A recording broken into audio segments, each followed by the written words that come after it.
శ్రీమాత్ర నమః. నేను మీ శతాక్షి. నిన్న చెప్పాను కదా ఒక వీడియోలో, మారేడు ఆకుని శివునికి ఎందుకు సమర్పిస్తారు, ఎందుకు ప్రీతికరము అని భావిస్తుంటారు అని ఆ వివరణ చెప్పడానికి ఈ చిన్న వీడియో. రావి ఆకుకు తోక ఉంటుంది కాబట్టి హనుమంతునికి ఇష్టం. మారేడు ఆకు 3 భాగాలుగా ఉంటుంది కాబట్టి, అంటే 3గా చీలి ఉంటుంది కాబట్టి ముక్కంటి అయిన శివునికి ఇష్టం అని భావిస్తుంటారు. ఆ రెండే కాదు, ఇంకా చాలా ఆకులకు చాలా స్టోరీస్ ఉంటాయి మన దగ్గర. అదంతా అజ్ఞానమే. నిజమేంటి మరి చెప్తా.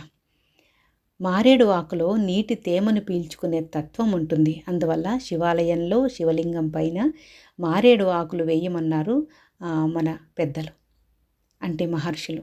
శివలింగానికి నీళ్లతో అభిషేకం చేస్తుంటారు కదా.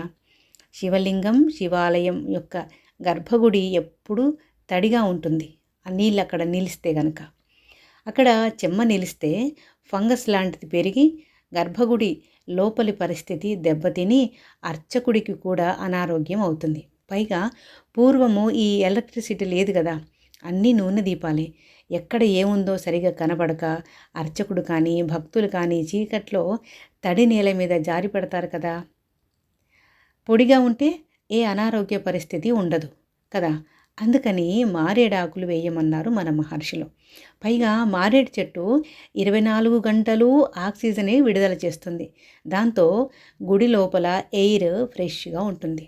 ఇది మారేడాకులకి శివలింగానికి ఉన్న పూజా సంబంధం.